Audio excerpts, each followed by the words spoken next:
नमस्कार साथियों, स्वागत है आप सभी का आपकी अपनी पाठशाला पर। मैं हूं अंकित अवस्थी और चर्चा भारतीय राजनीति की चर्चा कुछ यूं कि भारत के मानसून सत्र में जो अभी सदन का सत्र आने वाला है लोकसभा का, उसमें क्या फिर से भारत सरकार संविधान संशोधन की पेशकश कर सकती है।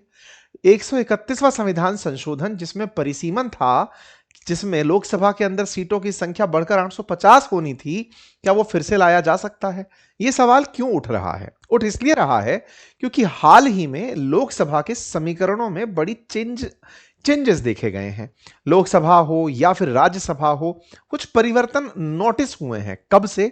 जब से परिसीमन, पिछली बार परिसीमन का बिल आना था लोकसभा पश्चिम बंगाल इलेक्शन के दौरान, जब वो फेल हुआ, उससे लेकर अब तक बहुत कुछ बदल गया है।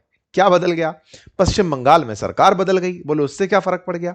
उससे फर्क यह पड़ गया कि टीएमसी में ममता बनर्जी का जो संरक्षण प्राप्त सांसद थे, माननीय सांसद जो एक सुर में आकर के बाहर सदन की वेल में बैठ जाते थे, लगता था कि सच्चा विपक्ष की भूमिका निभाने के प्रयास में है, आज वो ममता बनर्जी को छोड़कर अध्यक्ष से मिलकर के, लोकसभा अध्यक्ष से मिलकर के मांगने आए कि साहब बैठने की जगह अलग दो, हमें ममता बनर्जी वाली टीम में नहीं बैठना है। बोले क्यों?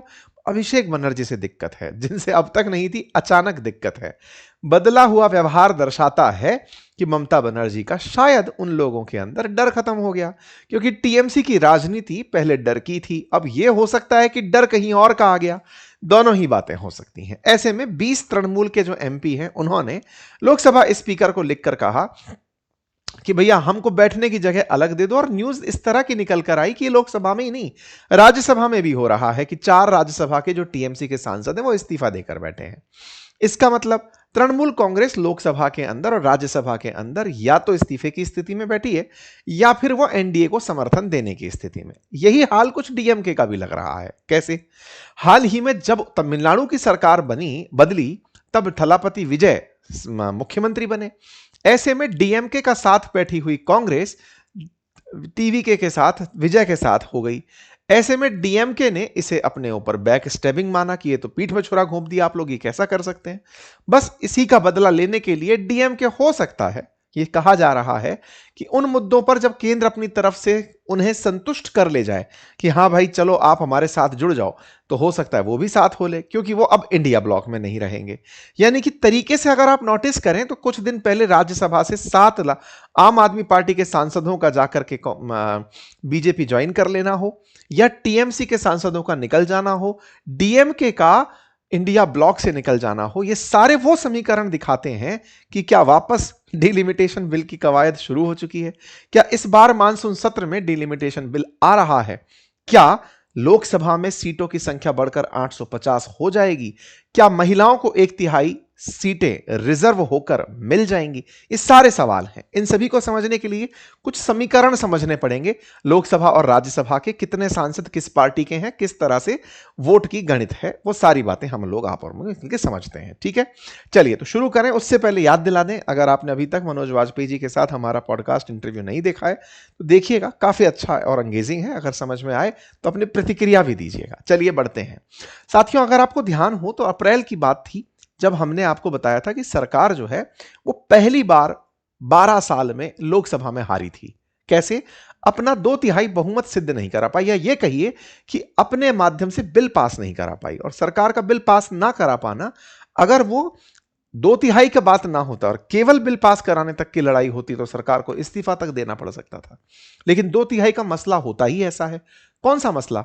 जब भी 2/3 बहुमत की आवश्यकता पड़ती है संविधान संशोधन में, तो यह निश्चित ही या तो मूल अधिकारों से जुड़ा कोई विषय होता है या केंद्र राज्य के संबंधों से जुड़ा कोई विषय होता है। तो चूंकि डिलिमिटेशन होना था, ये डिलिमिटेशन होता क्या है? डिलिमिटेशन होता है कि भारत के अंदर जितने राज्य और यूनियन टेरिटरी हैं, उनमें जनसंख्या की जो रिप्रेजेंटेशन है उसको आनुपातिक रूप से सांसद के अंदर, सदन के अंदर सीट मिले। मतलब इतनी आबादी पर एक सांसद, ये निर्धारित हो सके। क्योंकि हमारे देश में हर 10 साल के अंदर जनगणना होती है, हालांकि वो 2001 से अब 2011 के बाद नहीं हुई है, लेकिन हर 10 साल में होती है। और जनगणना होने के बाद जो संख्या निकल कर आती है उसको रिप्रेजेंट करने के लिए एक लोकसभा या राज्यसभा सीट डिसाइड की जाती है। तो लोकसभा सीटों का जब निर्धारण हो रहा हो, विधानसभा सीटों का जब निर्धारण हो रहा हो, तो जनगणना के आंकड़े आधार में यूज किए जाते हैं कि कितनी जनसंख्या पर कितने सांसद। ऐसे में भारत ने 1971 की जनगणना को ही अभी तक अपना आधार माना हुआ है। क्यों? क्योंकि उसके बाद में हमारी सदन की संख्या बढ़ाने के लिए, सदन बड़ी नहीं थी तो हमने अब संसद को बड़ा कर लिया, नई संसद बना ली, बैठने की बढ़िया जगह बना ली, तो बोले चलो अब बड़ा कर लेते हैं। अब दिक्कत क्या आ गई? दिक्कत यह आ गई कि उत्तर भारत के राज्यों में जनसंख्या ज्यादा बढ़ गई और दक्षिण भारत के राज्यों में जनसंख्या घटने लग गई। दिक्कत क्या हुई? दिक्कत यह हुई कि उत्तर भारत की जनसंख्या बढ़ गई तो जनसंख्या के हिसाब से इनके तो सांसद भी ज्यादा हो जाएंगे। जब इनके सांसद ज्यादा हो जाएंगे तो ये दक्षिण भारत के लिए कोई फैसले कैसे लेंगे?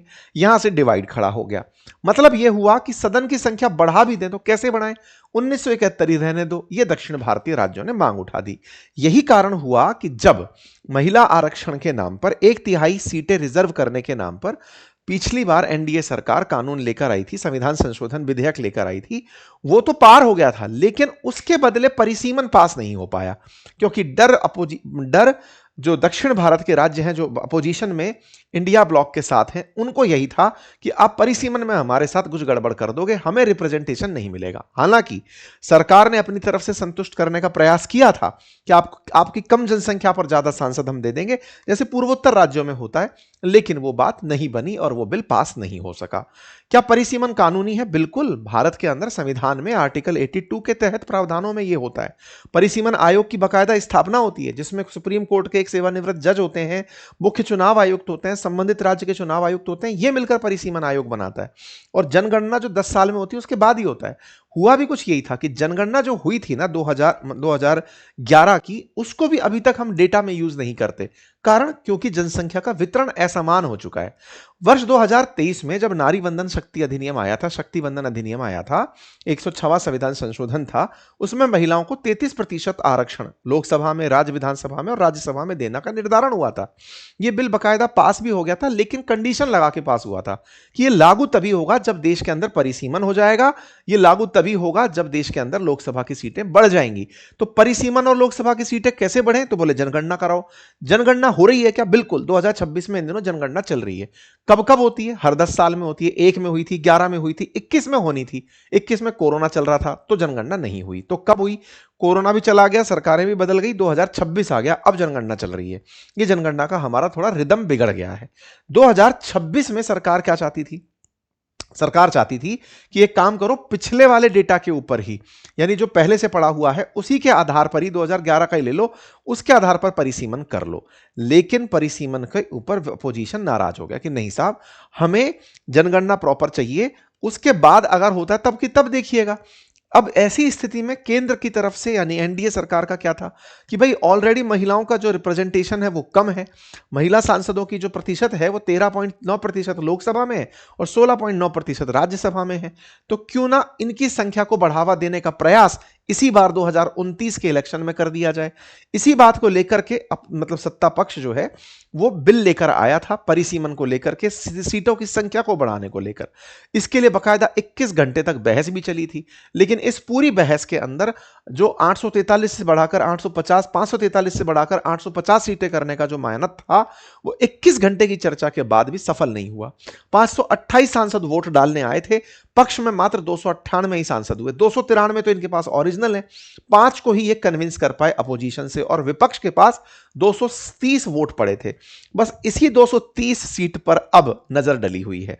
मतलब ये जो फेलियर था अप्रैल 17 का, ये अब आप इसको जून में होता हुआ सुनेंगे कि देखिए साहब यहां पर अब ये समीकरण बदलने की तैयारी चल रही है। जो 230 अपोजिशन में गए थे ना, बस उसी 230 की सेंधमारी है। मतलब जहां 352 चाहिए थे, 352 लोकसभा के सीट चाहिए थी लोकसभा में बिल पास कराने के लिए, वहां से इसकी पूर्ति करने के लिए जो 54 अन्य की जो जरूरत है वो यहां से कैसे पूरी हो, क्योंकि उस समय विपक्ष में टीएमसी भी था, डीएमके भी था, आम आदमी पार्टी भी था। उस विपक्ष को अब तोड़ने की तैयारी में यहां से सांसद धीरे धीरे निकल करके इधर के पेले में शिफ्ट होते दिख रहे हैं। तो समीकरण क्या कहते हैं उनको भी समझते हैं। तो फिलहाल के लिए जो नंबर समीकरण था वो उम्मीद है आपको समझ में आया हो। एनडीए के पास 54.2% ही रिप्रेजेंटेशन लोकसभा में निकल कर आया था। और इंडिया ब्लॉक जो है वो 200 सीट 30 के साथ में आ पाया था। इंटरेस्टिंग बात यह है कि 14 सांसद ऐसे हैं जो इंडिया ब्लॉक में भी नहीं थे, वो भी अगर सरकार सहमत कराने में कामयाब होती तो शायद यह नंबर और बढ़ा हुआ दिखाई देता। परिणाम क्या निकला? सीट की संख्या नहीं बढ़ी तो परिसीमन की भी बात नहीं हुई और यूटी की भी बात नहीं हुई, वो बिल अटक गए। मतलब संविधान का 131वां जो संविधान संशोधन था जिसमें 850 सीटें होनी थी लोकसभा में, वो अटक गया। परिसीमन अब क्या चर्चा में चल रहा हुआ है, अब क्या कहानी चल रही है? कहानी चल रही है टीएमसी में बगावत की, इंडिया ब्लॉक के अंदर बगावत की। टीएमसी में बगावत आप सबके सामने है। तृणमूल कांग्रेस के 20 पार्टी के जो एमपी वो निकल करके सेपरेट ब्लॉक बनाने के लिए और एनडीए गठबंधन को सहयोग देने के लिए तैयार हो गए हैं। तो साहब 20 और जोड़ दो, 298 प्लस 20 जुड़ चुके हैं। इसके अलावा अगर आप देखते हैं 318 आपका नंबर पहुंच गया। ये वो बागी विधायक हैं। जहां तक बात हो राज्यसभा की, 4 राज्यसभा सांसद इस्तीफा टीएमसी के दे रहे हैं। सवाल बड़ा बनेगा कि भाई टीएमसी ने ऐसा क्या कर दिया इन लोगों के साथ? संरक्षण समाप्त हो गया। पहले तो ये था कि पश्चिम बंगाल में ममता बनर्जी हमें बचा लेंगी, अब कौन बचाएगा? ना केंद्र में कोई है ना राज्य में कोई है। क्या बचना जरूरी होता है किसी सांसद का? शायद यही था टीएमसी का, यही उनको संरक्षण रहा था जिसके चलते अब तक थे। हारते ही ऐसा क्या हुआ कि लोकसभा से भागने लगे? तो इसके पीछे सबको अपने अपने तरीके पता है कि हो सकता है कि अब इनके पीछे ईडी सीबीआई दौड़ा दी जाए, तो चलो बेहतर है उस पाले में बैठ जाते हैं। जो भी है ये अपना ब्लॉक बनाने की तैयारी में कि नहीं साहब हम उस गठन पार्टी भी नहीं तोड़ रहे हैं, अलग भी नहीं बैठ रहे हैं। जैसे आपने देखा होगा पश्चिम बंगाल के अंदर टीएमसी के विधायकों ने भी यही किया, पार्टी से अलग नहीं निकल रहे हैं। अलग निकल गए तो फिर मतदाता हमको बुरी तरह से ट्रोल करेगा, तो दोबारा चुनाव कराना पड़ जाएगा, जो कि फिर मतलब अलग मामला फंस जाएगा। बोले हम अंदर ही ब्लॉक बना ले रहे हैं, हम ममता बनर्जी की नहीं सुनेंगे। तो भय खत्म हो गया और भय बिन प्रीत हो नहीं पा रही है। तो टीएमसी का भय खत्म हुआ, हाल आपके सामने है। फिलहाल के लिए लगातार सांसद इस्तीफा देते दिख रहे हैं। डीएमके की कहानी क्या चल रही है? तो डीएमके की कहानी क्या चल रही है ना कि वो इंडिया ब्लॉक में नहीं है अब, यानी कि उन अपोजिशन वाले ब्लॉक में नहीं है। क्यों? क्योंकि कांग्रेस ने थलपति विजय को समर्थन दे दिया तमिलनाडु में, बोले हम आपके साथ नहीं है। ऐसे में अब अपॉर्चुनिटी है एनडीए के लिए कि उन्हें समझाए कि हम आपका ख्याल रखेंगे। हो सकता है वो समर्थन दे दे और हो सकता है वोट देने ना आए, तो वोट ना दे तो ऐसे में इंडिया ब्लॉक का मजबूती कम हो जाएगा, तो इनका वोट बैंक वैसे ही बढ़ जाएगा। आम आदमी के 7 जो सांसद हैं राज्यसभा के वो ऑलरेडी जाकर बीजेपी से मिल लिए हैं, तो इनका गणित बन रहा है। तो इस तरीके से डिलिमिटेशन बिल की जो समीकरण है उसमें 543 जो लोकसभा की सीटें हैं ना, उसी के पीछे की जो कवायद है उसके समीकरणों को अगर देखो तो एनडीए के पास 293 थे, 5 एडिशनल जोड़ने में कामयाब हुए थे। टीएमसी की बगावत बनाकर 313 ले जाएगी, अगर 5 हटा भी दें तो 313। डीएमके के भी 22 सांसद हैं, वो इनको मिल सकते हैं। सारे गणित को जोड़ लो तो ये संख्या 346 तक पहुंचती दिखाई देती है। अगर 543 की 543 वोट देने आ जाएं तो बहुमत से ये 14 अंक पीछे हैं। तो हो सकता है कहीं तो वोट देने ना आए, 3 लोकसभा सीटें वैसी खाली चल रही हैं। तो कुल मिलाकर बहुमत का आंकड़ा अगर 2/3 सीटों में 360 पर जाता है, तो सारे समीकरणों को अगर बिल्कुल एडवर्स लेकर चला जाए तो एनडीए 14 सीटें पीछे चल रही है। अब 14 के लिए तो मैंने आपको पहले भी बताया था कि वो सांसद हैं जो इंडिया ब्लॉक में भी नहीं है और एनडीए में भी नहीं है, तो उनका समर्थन लेकर के छोटे दलों को साध करके परिसीमन बिल को लाया जा सकता है। तो राज्यसभा के क्या हाल है? राज्यसभा के अंदर जो 245 सीटें हैं उनके लिए एनडीए पहले ही बहुमत में चल रहा है। एनडीए के पास वो नंबर ऑलरेडी है, करिश्माई नंबर, जिससे ये बिल को पास कराकर ले जा सकता है। बहुमत का आंकड़ा 162 है, एनडीए 147 पर पहले ही चल रही है और अभी हो गए चुनाव।